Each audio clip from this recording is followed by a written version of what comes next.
여러분 안녕하십니까. 누리PD 김준입니다. 자, 우리 정치가 왜 이러느냐. 자, 좀 좁혀서 이야기하면은 여당이 왜 이러느냐. 정권 잡아놓고 왜 이 지랄이냐. 와, 이 난리 치느냐. 와, 이렇게 개판 5분 전이냐. 개판 5분 전도 아니에요. 이미 난장판 개판입니다. 왜 이렇게 되었느냐. 총선 전과 후가 또 다르고요. 총선 전도 뭐 그닥 좋은 상황은 아니었지만 지금보다는 나았죠.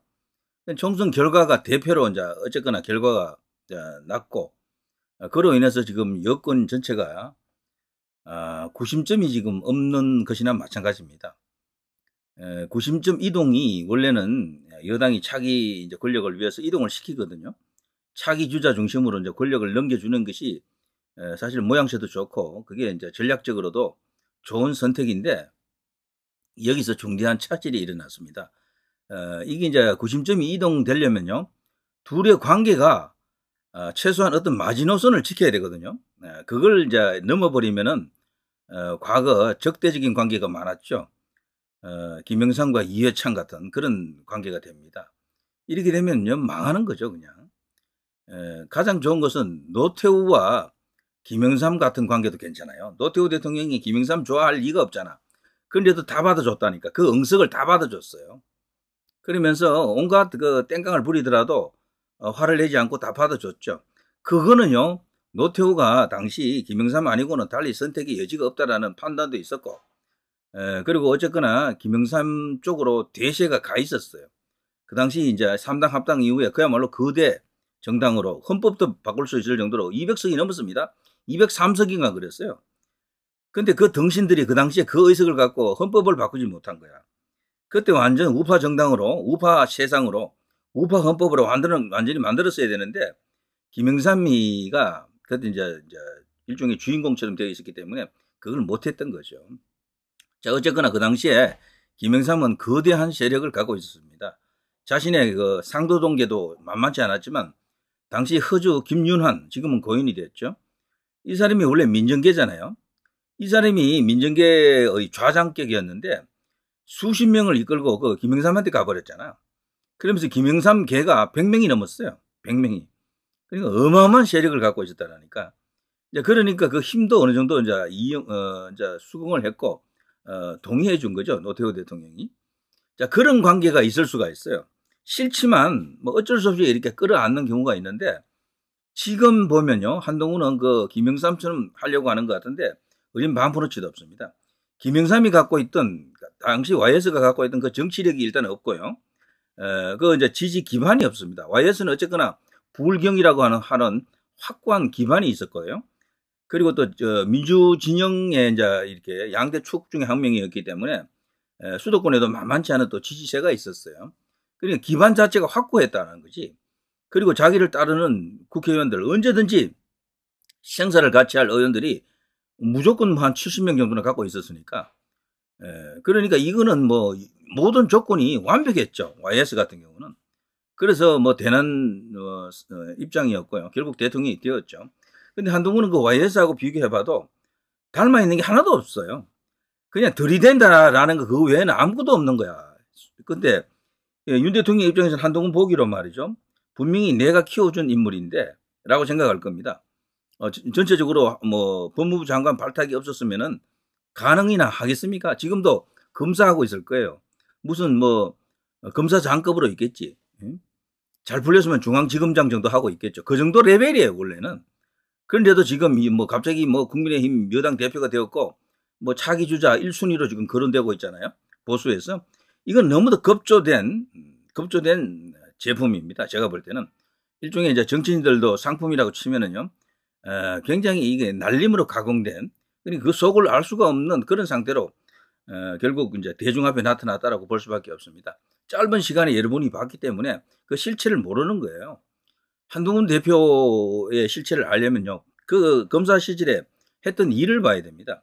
조선 제일검이라고 불린 이유가 능력이 뛰어내기 때문에 그렇게 불렸다라고 이제 보는 사람들도 있던데, 근데 그걸 엄밀히 보면요, 거물들을 많이 잡아서 그래요. 이재용, 정몽구, SK 최태원, 이런 사람, 기업인들, 우리나라에서 사실 가장 중요한 인물들이죠. 이런 사람들을 잡아놓으면요, 구속시켜 놓으면은 그래 벌을 주면 정의가 구현되고 나라가 발전합니까?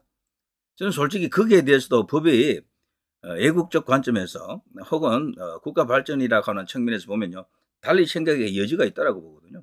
그런 거물들을 잡아넣는데 한동훈이 했던 역할, 그걸 알게 되면 경악합니다. 경악해요. 그 과정에서 무리한 수사가 없었다고 생각합니까? 저는 분명히 거기에는 당시 검사로서 칼잡이로서 인간 백정 같은 짓을 저는 분명히 했다고 보거든요. 그리고 그것으로 끝난 게 아니잖아요. 보수의 상징과도 같은 현 시점에서 볼 때 이명박 대통령, 박근혜 대통령을 또 감옥에 집어넣은 주인공 중에 한 명이고, 지금은 또 윤 대통령에 대해서 또 칼끝들 들이대고, 무슨 팔자가 이런 팔자가 다 있습니까? 자기의 제가 예전에 한동훈 대표를 당대표 만들 때도 엄청나게 지지했잖아요. 그때도 사실은 뼈 있는 말을 제가 여러 번 했는데, 한동훈 대표는 분명히 어느 시점 되면은 그 두 분에게 사과를 해야 된다. 이명박 대통령, 박근혜 대통령 진심으로 사죄를 하라 그랬어요, 제가. 그런데 할 기미도 없어 보니까.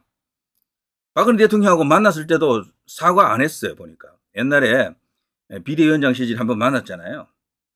그때 박근혜 대통령은 대를 위해서 소를 뭐 약간 이렇게 감추는 스타일이죠. 근데 어쨌거나 미우나 공우나 여당이 이기라고 당시 이제 한동훈을 만나준 거잖아요. 그 자리가 좋은 자리였거든. 윤석열 대통령은 사과를 했어요. 여러 번 했어, 그것도. 진심 어린 사과를. 그리고 몸으로도 행동으로도 보여줬고요. 한동훈 대표에게는 그게 없어요. 이거는 달리 말하면 자신의 그 행위에 대해서 아무런 가책이 없는 거야. 저는 그때 가장 실망했다고, 솔직히 말해서. 지나간 일이나 잊으라고요? 그건 아닙니다. 그때도 그 당시 이명박 대통령도 사실 완전히 엉터리로 감옥을 간 겁니다. 거기. 박근혜 대통령은 더 말할 것도 없고, 그분들은 다른 관점에서 보게 되면 그야말로 국가 상대로 엄청난 손해배상을 청구해야 됩니다. 나중에 또다시 이제 재판을 할 수 있는 기회가 생길지 모르겠는데, 그렇게 되면요, 그거 아마 뒤집힐 거예요. 거기에 칼잡이 노릇을 했던, 인간 백정 노릇을 했던 인물이 한동훈이잖아요. 핵심적인 역할을 했다니까요. 윤 대통령은 당시 직위가 좀 높았기 때문에 직접 대면을 할 필요가 없었지만, 하는 다르잖아요. 구형도 하고 대면도 하고 다 그래 했다니까, 여기는. 거기다가 양성태 대법원장, 그 사람을 또 그렇게 만드는 데 있어서 엄청나게 또 이렇게 기여를 했다 할까. 가장 핵심적인 역할을 한 인물이 또 한동훈이고. 그런데 나중에 1심에서 뭐 전면적으로 무죄가 됐잖아요. 전부 혐의 없음이 다 된 거야. 거기에 대해서도 아무런 사과를 한 게 없어요. 이런 것은 인간적으로도 이거는 용납하기가 힘듭니다, 솔직히 말해서. 그 밖에도 많습니다. 이런 식으로 이야기하려고 그러면은. 한동훈을 지지하는 사람들, 제가 잘 알죠. 한동훈 대표를 만드는데 저도 뭐 올린 영상이 도대체 몇 개입니까? 속속들이 다 알고 있죠. 참신하다, 스마트하다, 예의 바르다, 인격적이다, 인간적이다, 인품이 뭐 아주 뭐 고매하다. 그거 제가 볼 때는 완전히 과장된 이야기예요, 전부 다. 한동훈을 알려면 그 나타나는 얼굴만 보지 말고 그 뒤를 봐야 된다니까. 검사가 정의롭기가 쉽지 않겠지만 정의로울 수가 있습니다. 그러나 검사가 정말 인간적이기는 정말 어렵습니다. 제가 볼 때는. 저는 대한민국의 검사 출신이 다시 대통령이 되는 일은 없어야 된다고 단언합니다. 여기서 말하는 검사 출신은요, 검사하고 바로 정치인이 되는 이런 경우만 말합니다. 윤 대통령이 처음이자 마지막이어야 할 것으로 보입니다. 검사 정치의 한계가 분명히 있거든요. 검사 출신이 뭔가 이렇게 큰 자리에 가려고 하면은 그 사이에 뭔가 이렇게 하나의 과정이 필요합니다. 숙성의 기간. 적어도 10년 이상 정도의 숙성된 기간이 필요하다. 저는 그렇게 봅니다. 그래서 원희룡이라든가 홍준표라든가 이런 사람들은 검사 출신이라도 거기 영역에 넣을 필요가 없는 거죠. 오랫동안 다른 어떤 경험들을 했으니까. 단체장도 했고요. 국회의원도 여러 번 해봤기 때문에 충분히 검사 티를 이제 벗을 수가 있는 인물들인데, 한동훈은 지금도 제가 볼 때 검사예요. 그냥 검사. 그 이상도 그 이하도 아닙니다. 딱 검사예요. 그냥. 그리고 검사라고 하는 우월한 위치에 쓸 때만 검사와 피의자잖아요. 이런 관계에서만 능력을 발휘하는 것이지, 본인이 원 오브 댐이 되면 무력화되는 인물이다. 달리 말하면 정치력이 없다라고 볼 수 있습니다. 정치력이. 이런 사람은 처음에는 그 약점이 드러나기 전까지는 잘 알 수가 없어요. 그런데도 지지율이 높이 나오는 것은 전부 법무부 장관 때부터 다져진, 나름대로 만들어진 급조된 그런 지지율인데요. 허상이 많습니다.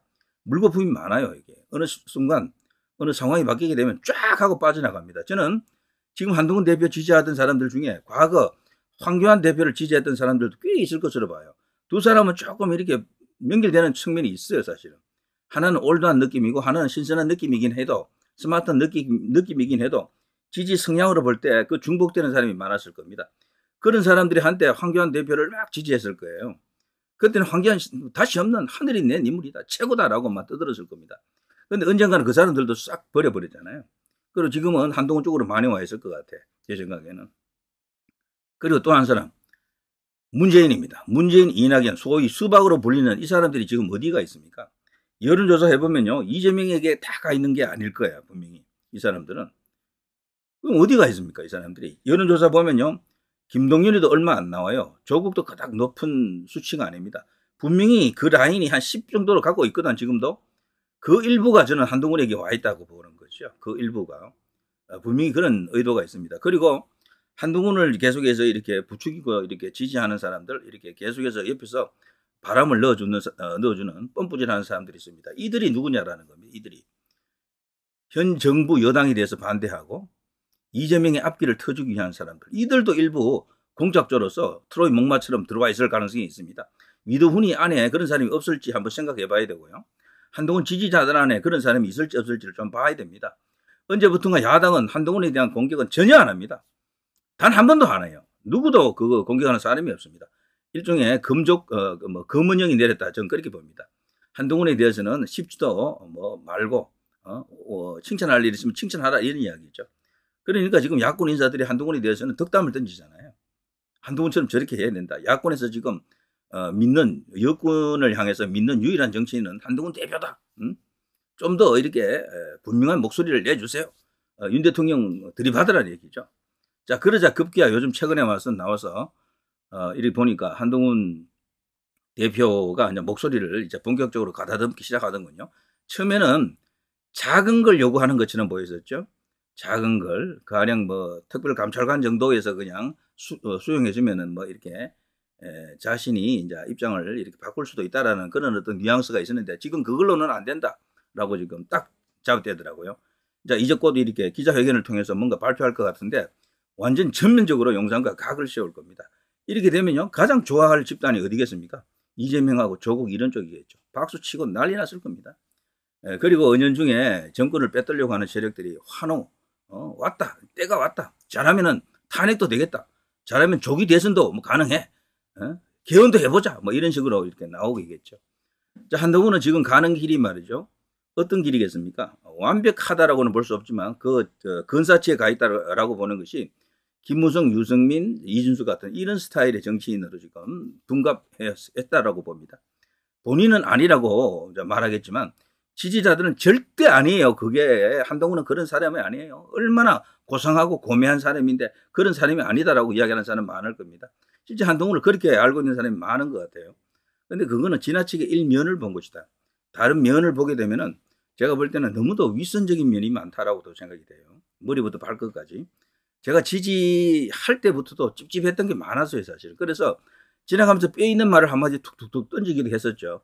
그러면 그 밑에 댓글을 보게 되면은 그 전체 영상이 20분이면 그 말 한 건 10초야. 10초, 20초인데 그걸 또 지적해 놨더라고. 그리고 완벽한 무오류, 무결점의 인간으로 보는 거야. 이 지지자들 중에는. 근데 그 자체가 벌써 틀린 이야기죠. 인간은 신이 아닙니다. 오류가 많고요. 오류 투성이입니다. 전부 다. 찾으면 왜 오류가 없겠어요. 제가 볼 때 한동훈에 대해서 본다면은 그때 당시도 그런 말 했었죠. 한동훈 비판하지 말라는 댓글인데 요만큼이라도 실언수리 하지 말라는 얘기죠. 제가 그랬어요. 제가 각 잡고 비판하면 이거 어느 수준인지 모르겠습니까? 라고 제가 농담도 던지고 그랬는데 지금도 제가 100%로 하는 게 아니에요. 그냥 60, 70% 정도로 적당히 이렇게 하는 건데 감정이 완전히 그냥 화가 나 있는 그런 상태가 아니기 때문에 이 정도로 가는 거지 끌 필요 없습니다. 놔두세요. 그냥 계속. 그리고 한동훈 대표도 솔직히 틀면 틀리는 인물이에요. 그 뒤 배경도 그렇고 본인 자체도 그렇고 그리고 일단 외양이 나타날 때 짠하고 나타났는데 까보니까 이게 뭐야? 키 높이 10cm 넘는 거 맞아? 지금 이게 수근거림이 있고 머리 지금 가발 맞아? 이걸 갖고 지금 난리 났고 가슴에 달았다 어깨에도 달았다 이런 이야기들이 너무도 지금 광범위하게 퍼져 있습니다. 10대, 20대, 30대들 이거 다 알아. 심지어는 저는 SNS를 잘 안 하는데 이게 그래도 앱은 깔아놓으니까 날아오는 게 있어요. 이거 보면요. 그 이야기도 많이 합니다. 그 이야기를 갖고 히히덕거리고 키득키득거리면서 조롱하는 이야기들 자, 이런 상태에서 과연 중도 수도권 청년 그들을 향해서 도와주십시오, 응원해 주십시오 말할 자격이 있습니까? 그 사람들이 그런 위선을 얼마나 싫어하는지 모르세요? 연예인도 아니고, 연예인이라도 그 정도 되면요 다 깝니다. 제가 원래는 지금 이게 지금 캄프로치 한 겁니다. 가발이고요. 이건 다 이거 뭐 이렇게 되었습니다, 저렇게 되었습니다, 이런 걸 다 밝혀야 돼요. 그거 밝히지 않고 나중에 강제 폭로 당하면 그냥 매장 당하는 거야. 이런 이야기까지 아마 불거질 겁니다. 그거는 근데 극히 일부의 이야기입니다. 일부의 이야기. 자, 한동훈 대표를 가만히 보면 그 지지하는 사람들이 도대체 누굽니까? 저는 전통 지지층 중에는 극히 일부만 남아있고, 대부분은 족보가 없는, 이념 성향이 좀 뚜렷하지 않는, 전통 지지층과는 좀 거리가 있는, 어디서 유입됐는지 모를, 정체 모를 그런 사람들이 지금 한동훈을 지지하는 그런 경향이 있다. 특히나 조정동을 비롯한 언론들이 전부 한동훈 하기 때문에 대선 주자에서 보수에서 1위를 하고 있을 뿐, 그렇지만 이재명의 반백이 안 되잖아요. 분명히 새로운 어떤 변화가 온다, 올 수밖에 없다. 대항마는 분명히 뜬다. 누군가는 뜰 것이다. 그게 오세훈인지 김문수인지 홍준표인지는 모르겠어요. 누군가는 뜨게 될 것이다. 저는 그렇게 봅니다. 그때 되면요 조정동도 입장을 싹 바꿀 거예요. 한동훈에 대한 한계, 실체는 분명히 있습니다. 그것을 어떤 경로를 통해서든 어떤 계기를 통해서든 여러분도 보시게 될 것이다.